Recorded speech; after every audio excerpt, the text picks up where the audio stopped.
Hola. Bienvenidos a nuestro canal de Vía Informática. Hoy vamos a hablar de seguridad informática en aplicaciones web y lo haremos desde el punto de vista del desarrollador de software. Los conceptos de seguridad son clave para proteger nuestras aplicaciones de posibles amenazas y vulnerabilidades. En este video veremos los siguientes temas. El proyecto OWASP, el cual brinda herramientas para planificar, controlar y mejorar la seguridad del software. Mencionaremos algunas de las 10 vulnerabilidades más frecuentes y cómo tratarlas. Destacaremos la importancia de mantener actualizados los componentes y frameworks utilizados. Comencemos. OWASP ofrece una amplia gama de recursos gratuitos para desarrolladores, entre ellos documentación, herramientas, vídeos y foros. Dentro de los muchos proyectos que podremos encontrar en OWASP, nosotros vamos a mencionar los siguientes. Top 10 Web Application Security Risks. Su objetivo principal es educar sobre las consecuencias de las vulnerabilidades, su probabilidad de aparición y cómo poder evitarlas. OWASP Cheat Sheet Series se crearon para proporcionar un conjunto de guías sencillas de buenas prácticas a seguir para los desarrolladores. OWASP Testing Guide proporciona un marco de mejores prácticas utilizadas por evaluadores de seguridad y organizaciones de todo el mundo. De todos estos proyectos, podremos encontrar las versiones específicas para aplicaciones web, móviles y APIs. A continuación, vamos a dar ejemplos de las amenazas más comunes y cómo poder evitarlas con ejemplos concretos de nuestras soluciones. Control de acceso. La problemática del control de acceso normalmente es analizada en dos partes, autenticación y autorización. La autenticación asegura que la persona que intenta acceder a un sistema, realmente sea quien dice ser. Una vez autenticado, el siguiente paso es la autorización, donde se define qué acciones puede realizar o a qué recursos puede acceder un usuario. Veamos un ejemplo. En este caso, a la izquierda vemos el menú que se le muestra a un usuario administrador y a la derecha vemos el menú de un usuario con permisos restringidos. Sin embargo, si el usuario restringido conoce la URL y el sistema no controla este escenario, se producirá una falla de seguridad. Aquí vemos que el usuario, aunque no posea permisos de administrador, utiliza la URL y puede acceder a la administración de usuarios. Esto se puede resolver, en nuestro ejemplo de ASP.NET MVC, agregando permisos en el controlador. Ahora, el atacante sin permiso será redirigido a la página de inicio de sesión. Veamos las recomendaciones más comunes aplicables al control de accesos. Excepto para recursos públicos, denegar el acceso por defecto. Deshabilitar la lista de directorios del servidor web y asegurarse de que los metadatos de los archivos y los archivos de respaldo no estén presentes en las raíces web.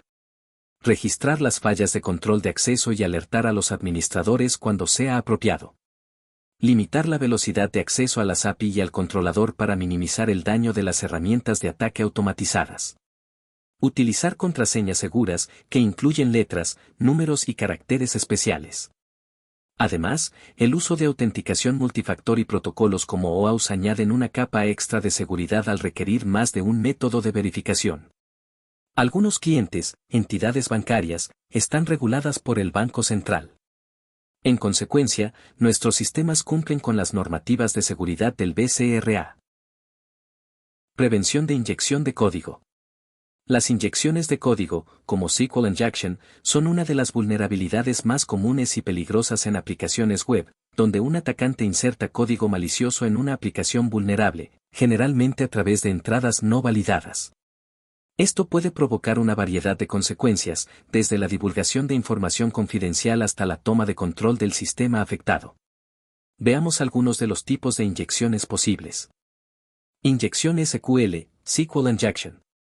El atacante inserta comandos SQL maliciosos en los campos de entrada de una aplicación web, explotando la falta de validación de las entradas para manipular la base de datos subyacente. Esto puede derivar en la visualización, modificación o eliminación de datos. Inyección de comandos del sistema operativo. En este caso, el atacante introduce comandos del sistema operativo en una aplicación que ejecuta comandos externos sin sanitización adecuada. Esto le permite controlar el sistema operativo subyacente. Inyección de código en aplicaciones, Code Injection. Similar a la inyección SQL, pero en lugar de afectar una base de datos, el atacante inyecta código en un lenguaje que la aplicación puede interpretar y ejecutar, como scripts en JavaScript, PHP, etc. Vamos a ver un ejemplo. En este caso, tenemos una consulta SQL que concatena datos ingresados por pantalla. Un atacante podría introducir el siguiente valor de user input, tal que la consulta SQL quedara de la siguiente forma. Este caso en particular se soluciona reemplazando la concatenación de parámetros por la utilización de comandos SQL, como el código de ejemplo que estamos viendo. Recomendaciones para prevenir inyección de código. Para prevenir las vulnerabilidades tenemos que validar y sanitizar los datos informados. La validación se refiere a la verificación de que los datos ingresados por el usuario cumplan con el formato y tipo esperados. En .NET Core, existen varias herramientas y bibliotecas que puedes utilizar para realizar validaciones de datos de manera eficiente. Nosotros además implementamos listas blanca, negra y gris, para identificar valores permitidos, no permitidos y combinaciones de palabras no permitidas. En Angular, existen también diversas herramientas y métodos para realizar validaciones en el frontend. La sanitización se encarga de limpiar esos datos antes de procesarlos, para evitar ataques como la inyección de código SQL o el cross-site scripting. La mejor defensa contra las inyecciones es utilizar consultas parametrizadas como vimos anteriormente. Falsificación de solicitudes del lado del servidor. Estas intrusiones ocurren cada vez que una aplicación web busca un recurso remoto sin validar la URL proporcionada por el usuario. Permite que un atacante redireccione la aplicación hacia un destino inesperado, incluso cuando está protegida por un firewall, VPN u otro tipo de lista de control de acceso a la red. En este ejemplo, el sistema solicita credenciales para acceder a determinadas partes del sistema que requieren acceso restringido. Luego del login el sistema redirecciona a la pantalla donde el usuario intentaba ingresar. La vulnerabilidad se da cuando un intruso cambia el URL e intenta acceder a datos internos o a servicios no autorizados. En nuestro ejemplo, el atacante modifica la URL de retorno para que el sitio envíe los datos a un sitio externo, mediante el método isLocalURL de la clase URLHelper. Si no es una URL local, el sistema redirige a la página de inicio.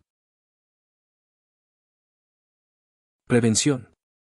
Para prevenir SSRF, se deben implementar medidas de validación y restricción en el backend, ya que este es el punto vulnerable. Desde la capa de red. Segmentar la funcionalidad de acceso remoto a recursos en redes separadas para reducir el impacto de SSRF. Aplicar políticas de firewall de denegación por defecto o reglas de control de acceso a la red para bloquear todo el tráfico de la intranet, excepto el esencial. Desde la capa de aplicación. Desinfectar y validar todos los datos de entrada proporcionados por el cliente. Hacer cumplir el esquema de URL, el puerto y el destino con una lista de permitidos positiva. No enviar respuestas sin procesar a los clientes. Deshabilitar redirecciones HTTP. Cifrado de datos. Este proceso convierte la información en un formato que solo puede ser leído por aquellos con la clave correcta, lo que protege la información sensible de ser interceptada o accedida por personas no autorizadas. El cifrado puede ser en tránsito o en reposo. Cifrado en tránsito. El cifrado en tránsito protege los datos mientras viajan entre el cliente y el servidor. Usar HTTPS es fundamental aquí, ya que asegura que la información esté cifrada durante la transferencia. Esto se logra con la implementación de certificados SSL. Cifrado en reposo. El cifrado en reposo, por otro lado, protege los datos almacenados en bases de datos o archivos. Incluso si un atacante logra acceder a estos datos, no podrá entenderlos sin la clave de cifrado. Los datos más sensibles a cifrar, generalmente suelen ser las contraseñas y credenciales de acceso a las bases de datos, aunque toda la información sensible puede ser cifrada. En Vía Informática utilizamos algoritmos de encriptación algunas veces provistos por nuestros clientes para garantizar la confidencialidad de la información. También utilizamos funciones de SQL Server, como pwencrypt y pwcompare, para almacenar y luego comparar valores de contraseñas. Protección contra Cross-Site Scripting, XSS. Cross-Site Scripting es una vulnerabilidad de seguridad en aplicaciones web donde un atacante inyecta código malicioso, generalmente JavaScript, en el contexto de una página web. Este código malicioso se ejecuta en el navegador de la víctima con los permisos de la aplicación afectada, lo que puede permitir al atacante robar información sensible, como cookies, sesiones de usuario o incluso manipular el comportamiento de la página web. Existen tres tipos principales de XSS. XSS reflejado. El código malicioso se inyecta a través de un parámetro de la URL o una solicitud HTTP y se refleja directamente en la respuesta del servidor. XSS almacenado. El código malicioso se guarda en el servidor, por ejemplo, en una base de datos, y se ejecuta cada vez que un usuario visita la página que contiene el contenido malicioso. XSS basado en DOM, el código malicioso no interactúa directamente con el servidor, sino que se ejecuta en el navegador de la víctima mediante la manipulación del DOM de la página web. Para proteger tu aplicación contra XSS, es crucial remover y sanitizar todos los datos que se muestran en el frontend, especialmente aquellos que provienen de entradas del usuario. Esto significa asegurarse de que cualquier contenido dinámico sea tratado de forma segura para que no pueda ser interpretado como código por el navegador. Los frameworks más populares de SPA son conocidos por mitigar muchos tipos de ataques XSS de manera automática mediante su sistema de templating, el cual escapa los caracteres peligrosos en las vistas. Componentes vulnerables y obsoletos. Las librerías de terceros pueden acelerar el desarrollo, pero también introducen riesgos. ¿Cuándo es vulnerable? Si desconoce las versiones de componentes que utiliza. Esto incluye componentes que utiliza directamente, así como dependencias anidadas. Si el software es vulnerable, no es compatible o está desactualizado.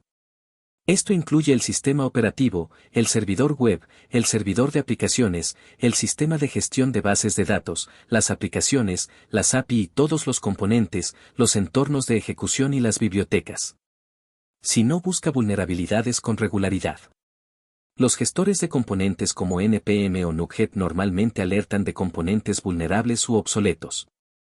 Si no repara o actualiza la plataforma subyacente, los marcos y las dependencias de manera oportuna y basada en el riesgo.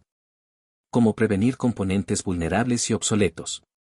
Elimine dependencias no utilizadas, funciones, componentes, archivos y documentación innecesarios. Realice un inventario continuo de las versiones de los componentes del lado del cliente y del lado del servidor, por ejemplo, marcos, bibliotecas, y sus dependencias utilizando herramientas como versiones, OWASP Dependency Check, Retire.js, etc. Obtenga componentes únicamente de fuentes oficiales a través de enlaces seguros. Prefiera paquetes firmados para reducir la posibilidad de incluir un componente malicioso modificado. Supervise las bibliotecas y los componentes que no reciben mantenimiento o que no crean parches de seguridad para versiones anteriores. Nosotros recomendamos utilizar herramientas nativas en nuestros entornos de desarrollo. Por ejemplo, NuGet para administrar los componentes de Microsoft en Visual Studio, el administrador nativo de Visual Studio Core y NPM para los componentes de Node.js utilizados en Angular. Estas herramientas supervisan y proponen actualizaciones de componentes vulnerables. Hasta aquí hemos mencionado las vulnerabilidades más comunes conocidas y algunos ejemplos de cómo hemos resuelto cada caso en particular. La seguridad de los sistemas es un tema que debe ser abordado desde el diseño de la aplicación en adelante y que se mantiene vigente a lo largo de todo su ciclo de vida. En este video hemos presentado en forma resumida el proyecto OWASP que nos brinda herramientas para planificar, controlar y mejorar la seguridad de nuestro software. Mencionamos algunas de las 10 vulnerabilidades más frecuentes y cómo las hemos tratado en nuestros sistemas. Destacamos la importancia de mantener actualizados los componentes y frameworks utilizados. Queda pendiente mostrarles los 4 pilares sobre los que construimos nuestros sistemas. A modo de adelanto los mencionamos. Control de accesos, que permite definir usuarios, roles y permisos. Logs del sistema, que registran e informan sobre eventos ocurridos, ya sea errores del sistema o incidentes varios, baja performance, intentos de intrusión. Registros de auditoría, registros de cambios realizados por los usuarios en la base de datos. Documentación. Cada versión entregable se acompaña de una serie de documentos que describen el diseño conceptual del sistema, sus funcionalidades y manual técnico para su implementación. Gracias por haber llegado hasta el final del video. Si te gustó el contenido, no olvides darle like y compartirlo con quienes creas que les puede interesar. También los invitamos a suscribirse al canal y activar la campanita de notificaciones para no perderse ninguno de los próximos videos.